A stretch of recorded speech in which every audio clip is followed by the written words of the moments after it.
बीते कुछ समय से बीमार चल रहे देश के पूर्व राष्ट्रपति प्रणब मुखर्जी का सोमवार को निधन हो गया। उनके बेटे अभिजीत मुखर्जी ने ये जानकारी दी। दिल्ली कैंट स्थित आर्मी रिसर्च एंड रेफरल अस्पताल में उनका इलाज किया जा रहा था। वह 85 वर्ष के थे और मस्तिष्क की सर्जरी के लिए 10 अगस्त 2020 को भर्ती हुए थे। सर्जरी के बाद उन्हें जीवन रक्षण प्रणाली पर रखा गया था। इससे पहले उनकी कोरोना संक्रमण की रिपोर्ट भी पॉजिटिव आई थी। प्रणब मुखर्जी के निधन पर भारत सरकार ने 31 अगस्त से 6 सितंबर तक 7 दिवसीय राजकीय शोक घोषित किया है। 4 दशक लंबे राजनीतिक कार्यकाल के बाद वर्ष 2012 में प्रणब मुखर्जी देश के प्रथम नागरिक यानी राष्ट्रपति बने थे। वे भारत के 13वें राष्ट्रपति थे। इस पद तक उनका पहुंचना आसान नहीं था। दरअसल राष्ट्रपति पद के लिए यूपीए अध्यक्ष सोनिया गांधी की पसंद हामिद अंसारी थे, लेकिन समाजवादी पार्टी सहित कई क्षेत्रीय राजनीतिक दलों की पसंद प्रणब दादा थे। इससे यह भी पता चला कि राजनीतिक विभेद के बावजूद प्रणब दा की स्वीकार्यता सभी राजनीतिक दलों में थी। बतौर राष्ट्रपति उन्होंने यूपीए को सत्ता से बेदखल होते और भाजपा को पूर्ण बहुमत की सरकार बनाते हुए देखा। प्रधानमंत्री नरेंद्र मोदी को पद एवं गोपनीयता की शपथ दिलाई। कई मौकों पर वे प्रधानमंत्री मोदी की तारीफ करने से भी पीछे नहीं हटे। प्रधानमंत्री मोदी चाहते थे कि प्रणब दा बतौर राष्ट्रपति दूसरा कार्यकाल भी स्वीकार करें, लेकिन उम्र और स्वास्थ्य का हवाला देते हुए उन्होंने इसे अस्वीकार कर दिया था।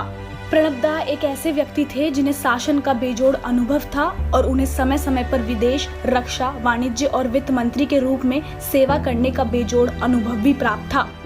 उन्हें 1969 से 5 बार संसद के उच्च सदन के लिए और 2004 में 2 बार संसद के निम्न सदन के लिए भी चुना गया।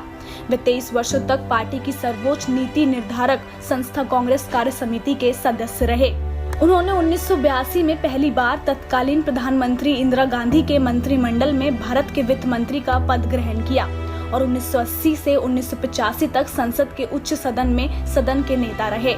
बाद में वे 1991 से 1996 तक योजना आयोग के उपाध्यक्ष, 1993 से 1995 तक वाणिज्य मंत्री, 1995 से 1996 तक विदेश मंत्री, 2004 से 2006 तक रक्षा मंत्री तथा पुनः 2006 से 2009 तक विदेश मंत्री रहे।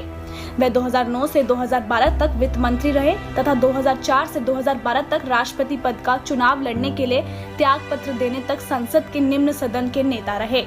प्रणब दा को बहुत से पुरस्कार और सम्मान प्राप्त हुए, जिनमें 2008 में भारत का द्वितीय उच्चतम असैनिक पुरस्कार पद्म विभूषण, 1997 में सर्वोत्तम सांसद का पुरस्कार तथा 2011 में भारत में सर्वोत्तम प्रशासक पुरस्कार शामिल है। न्यूयॉर्क से प्रकाशित होने वाले जर्नल यूरोमनी द्वारा आयोजित सर्वेक्षण के अनुसार उन्हें 1984 में विश्व के सर्वोत्तम 5 वित्त मंत्रियों में शुमार किया गया था तथा विश्व बैंक तथा अंतर्राष्ट्रीय मुद्रा कोष के लिए journal of record emerging markets द्वारा उन्हें 2010 में एशिया के लिए वर्ष का वित्त मंत्री घोषित किया गया था।